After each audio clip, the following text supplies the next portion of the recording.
शर्मा, टीकाकार विजय शर्मा, गायक अनिरुद्ध शर्मा, हारमोनियम अनिरुद्ध शर्मा, तबला रामाधीन विश्वकर्मा, मंजीरा नंद कुमार कश्यप, शंख अंशुमान शर्मा, घासीराम कश्यप घुंघरू में है, घंटी में माधव पटेल, बांसुरी चिंताराम यादव, सहनाई खम्मन कैवर्त, वायलिन दशरथ कश्यप, नाल राजकुमार शुक्ला, ढोलक बलराम शर्मा, डफली रामफल, बेंजो कन्हैया कैवर्त, केसियो काशी प्रसाद, आर्गन तिजौ कैवर्त, ऑक्टोपेट देवानंद, सितार राजकुमार विश्वकर्मा और मीराकस में संतराम। 220 किलोमीटर की यात्रा तय करके आप द्वितीय बार आप इस मंच में तशरीफ ला रहे हैं। एक बार 2007 में भी आपने यहाँ पर मंचस्थ होने का उपक्रम किया था। आपकी मंडली द्वारा जनहित के कार्यों में योगदान में आपने लिखा है कि मानस के आदर्शों का प्रचार प्रसार एवं दैनिक जीवन में मानस के आदर्शों के व्यवहार में लाना एवं भावनात्मक रूप से मंडली में जोड़ना वैचारिक क्रांति की जरूरत है आज भी, और इसी क्रांति को गति रूप देने में, गति प्रदान करने में आप लगे हुए हैं। चयनित और आवंटित प्रसंग पर हम फिर से आप सबका ध्यान चाहेंगे। गुरुपद कमल प्रणाम करूं बैठे आए उस पाए विप्र महाजन सचिव सब जुरे सभासद। भरत जी के उदात्त चरित्र की चर्चा यहाँ पर फिर की गई है, और भरत जी के चरित्र और भरत जी की भक्ति को देख करके वशिष्ठ जैसे महाज्ञानी को ये कहना पड़ा कि भरत भगति बस भई गति मोरी। भरत जी की भक्ति के आगे मेरी बुद्धि असह्य हो गई, असहाय हो गई। भरत जी के मुख से भरत जी की भक्ति की प्रशंसा एक महाज्ञानी के द्वारा इस तरह से किया जाना, भरत जी की भक्ति की महानता को प्रतिपादित किया जा रहा है। वास्तव में भरत जी की भक्ति की जितनी प्रशंसा की जाए उतनी ही कम है। भरत जी के मन में भगवान राम के प्रत्येक वस्तु, भगवान राम के हर चीज से प्रेम है। उसी प्रकार जिस तरह से एक भक्त रसखान कवि हो गए हैं, उनके मन में भी कृष्ण के संपूर्ण वस्तुओं से उनको प्रेम था, और उन्होंने लिखा, मानुष हो तो वही रस खानी, बसों ब्रज गोकुल गांव के ग्वारन, जो पशु हो तो कहा बस मेरो, चरौ नित नंद की धेनु मंझारन, पाहन हो तो वही गिर को, जो धरियो कर छत्र पुरंदर कारण, जो खग हो तो बसेरो करो मिली, कालिंदी कुल कदम्ब के डारन। बिल्कुल इसी तरह भरत जी की भक्ति को नमन करते हुए आपको हम मंच समर्पित करते हैं। जय हनुमान कृपा के निधान, सुजान करो विनती कर जोरी, रघुनायक के प्रिय पात्र, कृपा करनाथ लखौ मनोरी, रामचरित्र चहु कछु भाषण, कीजय सहाय कृपा निधि मोरी, चूक विचार करो हियवा, सुमय प्रभु सदा शरण गति तोरे। प्रेम से बोलिए पवन सुत हनुमान की जय, गजानन स्वामी की जय। माँ गंगा मैया के पवित्र प्रांगण में सृजित अयोध्या धाम में पधारे प्रातः स्मरणीय संत जन, परम श्रद्धेय स्वामी आत्माराम जी कुंभज, परम आदरणीय निर्णायक गण, परम श्रद्धेय गंगा मैया मंदिर ट्रस्ट के व्यवस्थापक परम आदरणीय टावरी जी एवं उनके सहयोगी इष्ट मित्रगण, दूरस्थ अंचलों से आए हुए दर्शक दीर्घा में बैठे हुए प्रतिभागी मानस मित्रगण, श्री राम कथा के अनुरागी मानस प्रेमी सज्जन वृंद, माताओं एवं बहनों, मैं पवन पुत्र मानस मंडली की ओर से आप सभी को सत सत नमन करता हूं। बंधुओं, सौभाग्यवश स्वामी आत्मानंद स्मृति धर्म मंच पर मंचस्थ होने का अवसर प्राप्त हुआ है। यदि कार्यक्रम की प्रस्तुतिकरण में हमसे अज्ञानतावश कोई भूल चूक हो जाए तो हमें क्षमा करेंगे। प्रेम से बोलिए गंगा मैया की जय। मंदाकिनी महानंदा माता मुक्ति तरंगिणी महोदया मधुमती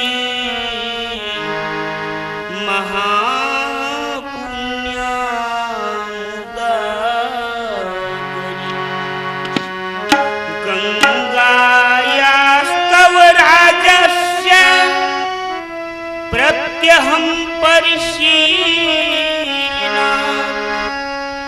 शिव भक्तिं वाप्नोति विष्णु भक्तोऽथवा भवे। प्रेम से बोलो गंगा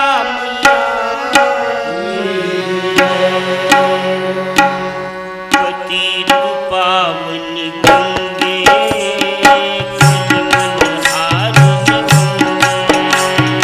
पतित पावनी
रामं लक्ष्मणपूर्वजं रघुवरं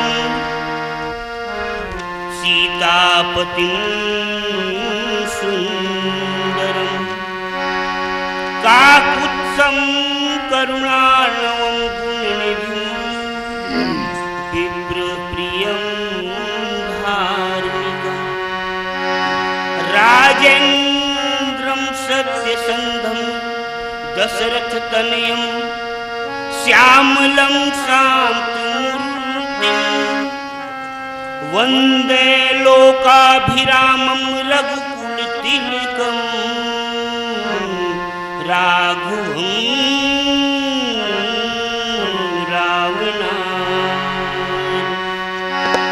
गुरुपद कमल प्रणाम करी बैठे आय सुपाई विप्र महाजन सचिव सब जुरे सभा लखन सिया रामचंद्र की श्री राम जगत के पालक हैं श्री राम जगत के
रामचरितमानस अवधी भाषा का एक सुंदर महाकाव्य है।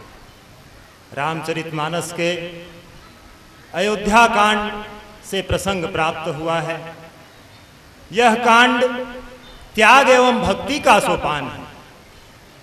सज्जनों, भरत जी भक्ति के प्रतिबिंब हैं, तो इसके सभी पात्रों का त्याग ही मूल मंत्र है। इस त्याग के कारण रामायण कोई ऐतिहासिक घटना नहीं अपितु धर्म पाठ हो गया। भक्ति रसात्मकता की दृष्टि से यह कांड रामायण का प्राण है। अगर रामायण में अयोध्या कांड न होता तो आधे से अधिक रस ही लुप्त हो जाते। बंधुओं, गोस्वामी जी ने जिस प्रकार इसकी रचना की, जिसमें उन्होंने संकेत किया, उसका आदर करते हुए मेरा आपसे नम्र निवेदन है कि उनकी भावनाओं का आदर करते हुए कथा श्रवण करें एवं कहने वाले भी उनकी भावनाओं का आदर करते हुए कथा कहें। जैसा कि उन्होंने श्री रामचरितमानस में लिखा है कि जे यह कथहि स्नेह समेता, कहीं है सुनी है समूझी सचेता। मानस प्रेमी सज्जनों, कथा कहने वाला समझ कर गए और श्रवण करने वाले को चाहिए कि सावधान होकर सुने, सचेत होकर सुने। प्रदत्त प्रसंग में भरत जी श्री राम को मनाने के लिए चित्रकूट गए हुए हैं। वहां श्री राम किस प्रकार अयोध्या लौटेंगे, प्रभु श्री राम का किस प्रकार राज्याभिषेक होगा, इसी बात की सोच है उन्हें। श्री राम को लौटाने की युक्ति सोचते सोचते रात्रि बीत गई। भरत जी को नींद नहीं आई और सवेरा हो गया। प्रातःकाल स्नान करते हैं। स्नान कर बैठे ही थे कि मुनिश्रेष्ठ उनके गुरु जी वशिष्ठ जी का बुलावा आ गया। भरत जी गुरु जी के समीप पहुंचते हैं। सर्वप्रथम गुरु चरण कमलों को प्रणाम करते हैं। उनकी आज्ञा पाकर आसन ग्रहण करते हैं, बैठ जाते हैं। उसी अवसर पर अयोध्या से आए हुए समस्त सभासद, विप्रगण, मंत्रीगण एवं अयोध्या नगर के वासी सेठ साहूकार लोग भी साथ में गए हुए थे श्री राम को मनाने। सभी एकत्रित होते हैं। बंधुओं, यह चित्रकूट की पहली सभा है जिसमें एक ही बात का विचार चल रहा है। सबके मन में एक ही बात की सोच है कि श्री राम किस प्रकार अयोध्या लौटेंगे, श्री राम का राज्याभिषेक किस प्रकार होगा। सबके मन में इसी बात का सोच है। सभी विकल्प ढूंढने का प्रयास करते हैं। बंधुओं, गोस्वामी जी लिखे हैं, उस समय की दशा का वर्णन कर रहे हैं कि बोले मुनिबर समय समाना, सुनहु सभासद भरत सुजाना।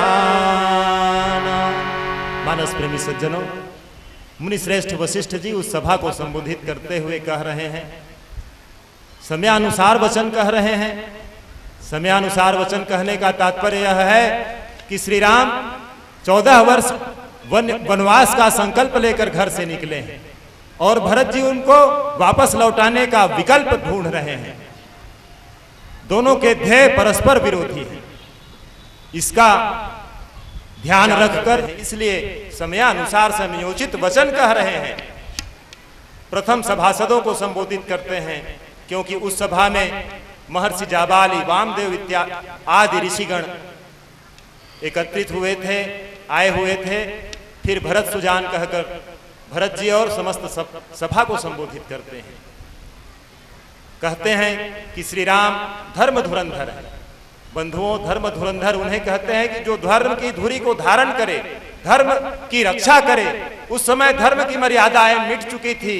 आतताइयों के द्वारा धर्म की मर्यादाएं मिटा दी गई थी, जिसे श्री राम धर्म की स्थापना करने के लिए श्री राम ने अवतार लिया है। इस प्रकार से मुनिश्रेष्ठ कह रहे हैं कि श्री राम धर्म धुरंधर हैं और सूर्य कुल के सूर्य हैं, राजा हैं, स्वयं राजा हैं। उन्हें किसी को राजा नहीं बनाना पड़ेगा। और स्वबस भगवान श्री राम राजा हैं और राजा उसे कहते हैं कि जिससे प्रजा का रंजन, जन मन रंजन राजा रामा। आप भजन करते हैं तो ऐसा कहते हैं। श्री राम प्रजा के रंजन करने वाले हैं। और स्वबस भगवानों का तात्पर्य यह है बंधुओं कि स्वबस का अर्थ ही है स्वतंत्र, जिस पर किसी का वश न चले। श्री राम पर किसी का वश नहीं चलता, अपनी इच्छा के अनुसार चलने वाले हैं। निज इच्छा निर्मित तनु माया गुण गोपाल, अपनी इच्छा से शरीर धारण किए हुए हैं। और भगवानों का अर्थ यह है कि श्री राम भगवान है। भगवान उन्हें कहते हैं कि जो ब्रह्म का स्वरूप हो। आप रामचरितमानस का अवलोकन कर लीजिए, देख लीजिए, अनेकों जगह श्री राम को ब्रह्म कहा गया है। राम ब्रह्म चिन्मय अविनाशी, राम ब्रह्म व्यापक जग जाना, ब्रह्मानामय अज भगवंता, व्यापक अजित अनादि अनंता। और बंधुओं, इस चराचर में जीव अनेक, परंतु भगवान एक ही होते हैं। ब्रह्म का स्वरूप एक ही होता है। जो अवतार धारण करते हैं वे भगवान हैं। और राम एक ही थे। राम के समान और कोई दूसरा इस पृथ्वी पर नहीं था। को निरुपम न उपमा आन राम समान, राम निगम कहें। और जीव अनेक एक श्रीकंता, जीव तो अनेक हैं परंतु भगवान एक ही। इस प्रकार मुनि श्रेष्ठ कह रहे हैं कि श्री राम सत्य का पालन करने वाले, दृढ़ता पूर्वक पालन करते हैं। सत्य संध उसे कहते हैं जो सत्य का दृढ़ता पूर्वक पालन करे। सत्य संध दृढ़वत रघुराई। और श्रुति सेतु पालक, पालक श्रुति सेतु, वेद की मर्यादाओं का पालन करने वाले, वेद की मर्यादा के अनुसार चलने वाले हैं। राम जन्म जग मंगल हेतु, श्री राम का जन्म जग कल्याण के लिए हुआ है, विश्व कल्याण के लिए हुआ है। आप देख लीजिए कि श्री राम जब घर से निकलते हैं तो सर्वप्रथम अहिल्या का उद्धार करते हैं, सबरी को भक्ति प्रदान करते हैं, दुष्ट आतताइयों का संहार करके और जग में शांति प्रदान करते हैं। संसार में मंगल ही मंगल हो रहा है जब से श्री राम का जन्म हुआ है।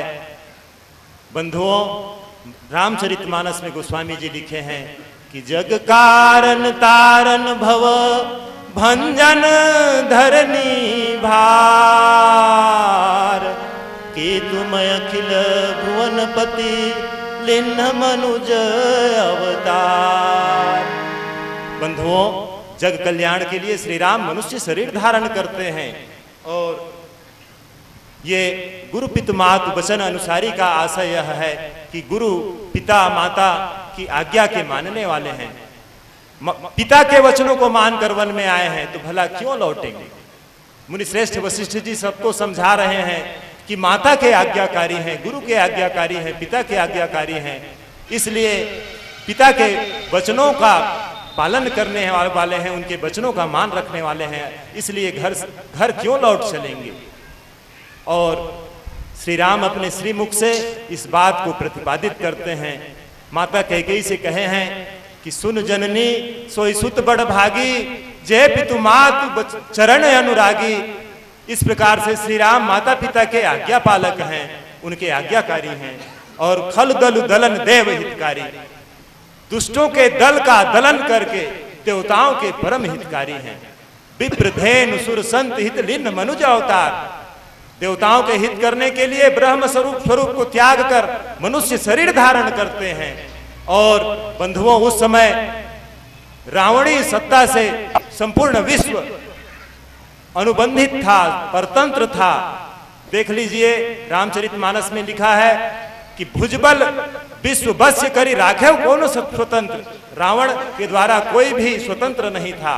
और उस आसुरी सत्ता को समाप्त कर, दुष्टों का संहार कर श्री राम देवताओं के परम हितकारी हैं। सियावर रामचंद्र की जय। श्री राम जय राम, जय जय जय रघुवंश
प्रेमी बंधुओं, माताओं एवं बहनों, गोस्वामी जी संत समाज में इस कथा का वर्णन करते हुए कह रहे हैं कि श्री राम नीति प्रीति परमार्थ और स्वार्थ इनका यथार्थ रूप जानते हैं। इन्हें श्री राम के समान और कोई भी नहीं जानता।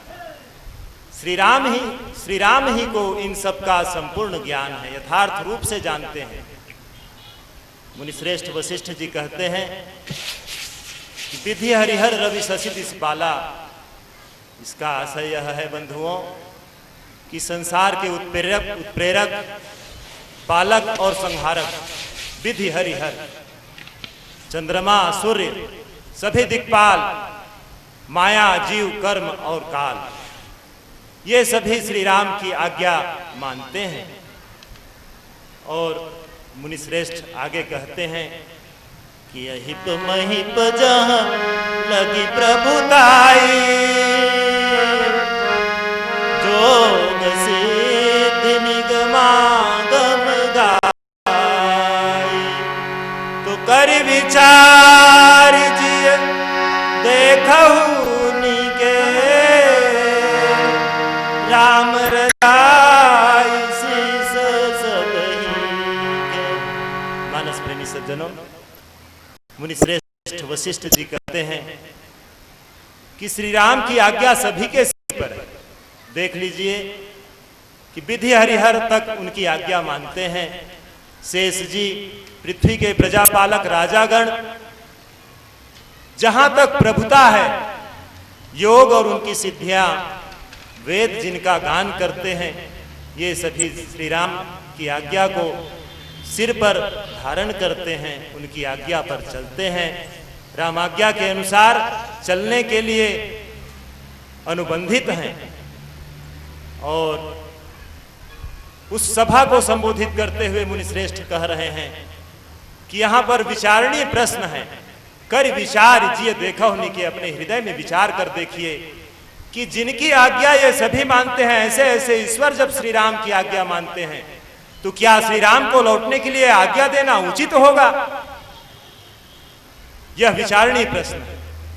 आप सभी इस बात का हृदय में विचार कर देख लीजिए कि राम रजाई शीश सभी के, श्री राम के सिर पर ही, श्री राम की आज्ञा ही सबके सिर पर है।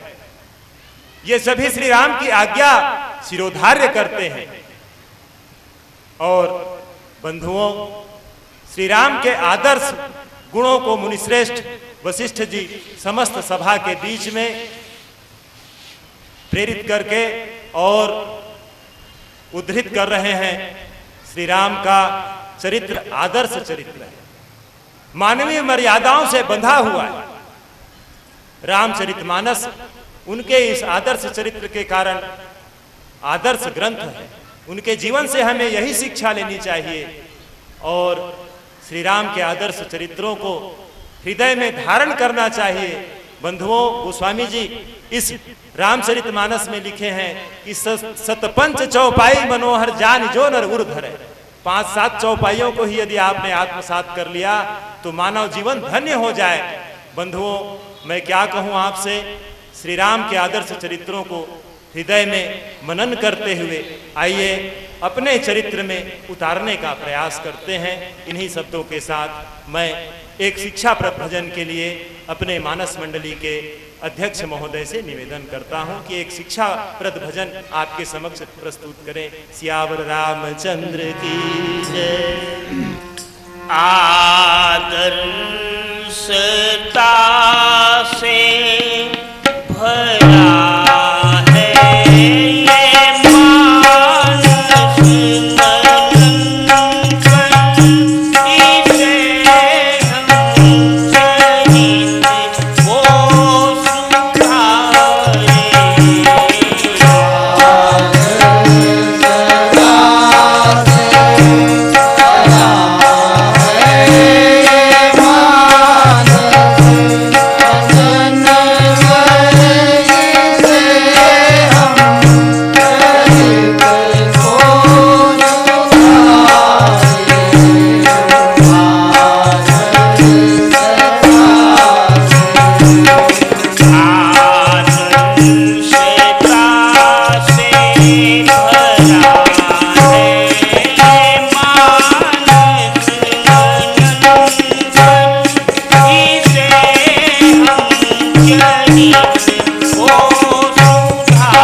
मुनिश्रेष्ठ वशिष्ठ जी समस्त सभा से कह रहे हैं कि राखे राम रजाई रुख हम सब कर हित होई। श्री राम की आज्ञा पर चलने पर ही, श्री राम की इच्छा अनुसार चलने पर ही हम सबका हित होगा। इसी में हमारा कल्याण है। मुनिश्रेष्ठ के वचनों को सुनकर भरत जी का विचार शुद्ध हो जाता है। जो श्री राम को लौटाना चाहते थे समझ जाते हैं कि मुनि जी श्री राम को लौटने की आज्ञा नहीं देंगे। उनकी बातों को सुनकर समझ गए कि विधि हरिहर तक श्री राम की आज्ञा मानते हैं, तो उन्हें लौटने की आज्ञा देना उचित न होगा। यह बात को समझ गए और भरत जी श्री गुरु जी के ही बातों को सुन करके और अपना विचार बदल लेते हैं और सहमत हो जाते हैं कि श्री राम की आज्ञा पर चलना ही हमारे लिए हितकर हो। इस प्रकार से मुनिश्रेष्ठ अब पहले अपना विचार प्रस्तुत कर दिए, फिर समझ कहकर सभासदों से कह रहे हैं कि आप इस बात को समझ लीजिए। यदि हमारा विचार आपको अच्छा न लगे तो दूसरा विचार सबके सम्मत के अनुसार तय कीजिए कि क्या श्री राम को लौटने की आज्ञा देना उचित होगा अथवा नहीं। इस प्रकार से मुनिश्रेष्ठ सभी को संबोधित करते हुए समझा रहे हैं। मानस प्रेमी बंधुओं, श्री राम कथा अत्यंत गूढ़ से गूढ़तम समय सीमा का संकेत हो चुका है। समयाभाव के कारण इस कथा को सार संक्षेप में ही कहकर मैं आपको समझाया। श्री राम चंद्र की महिमा, गुण, उनके नाम और रूप की कथा अमित है, अनंत है और उन्हीं प्रभु श्री रामचंद्र की कृपा से मैंने अपनी बुद्धि के अनुसार आपको हमारी मानस मंडली गाकर समझाकर आपके समक्ष प्रस्तुत किए। प्रस्तुतिकरण में अवश्य ही कोई भूल चूक हुई होगी, जिसके लिए मैं आपसे करबद्ध क्षमा चाहता हूँ। और बंधुओं, जब जब हम गंगा मैया आते हैं तो हमारा मन आनंद से भर जाता है। यहाँ के कार्यक्रम की उत्कृष्टता, भव्यता और सुचारू रूप से व्यवस्थित कार्यक्रम को देखकर हमारा मन आनंद से भर जाता है। बंधुओं, इसके लिए टावरी जी निश्चित ही धन्यवाद के पात्र हैं। मैं उनकी भूरी भूरी प्रशंसा करता हूं कि जिनके मेहनत से इतना बड़ा कार्यक्रम संपन्न हो जाता है। मैं आपसे निवेदन करता हूं कि टावरी जी दान के लिए योग्य पात्र हैं।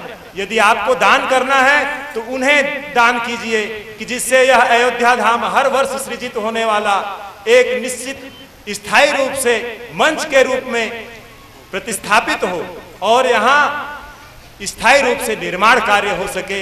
धन देना है तो टावरी जी को दीजिए।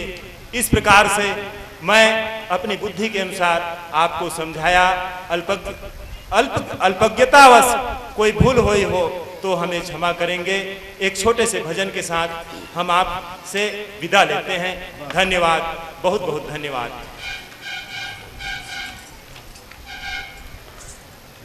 बहुत बहुत धन्यवाद मित्रों। आपने भरत के उदात्त चरित्र को बड़ी ही विनम्रता के साथ प्रस्तुत करने का प्रयास किया। निश्चित रूप से आपकी प्रस्तुति ने हम सबके जीवन में एक भव्यता लाने का जो उपक्रम किया है वह वंदनीय है। और भरत जी के चरित्र की महानता को तो स्वयं वशिष्ठ जी ने महसूस किया और उन्होंने साफ शब्दों में कह दिया, भरत भगति बस भई गति मोरी। अर्थात भरत जी की भक्ति के सामने मेरी बुद्धि उसके वश में हो गई है। मैं क्या कह सकता, वाकई में बुद्धि तर्क भक्ति के सामने हार जाती है। सूरदास जी के बहुत सारे ऐसे पद हैं जिसमें गोपियों के भक्ति के सामने उद्धव के तर्क सारे निस्त नाबूद हो जाते हैं। उद्धव मन्न भय 10-20 एक उद्धव सो गयो श्याम संग को आराधईस। इस तरह की बहुत सारी बातें। पुनः आपको साधुवाद, धन्यवाद और जोरदार तालियां बजाते हुए इन बंधुओं को विदा करें।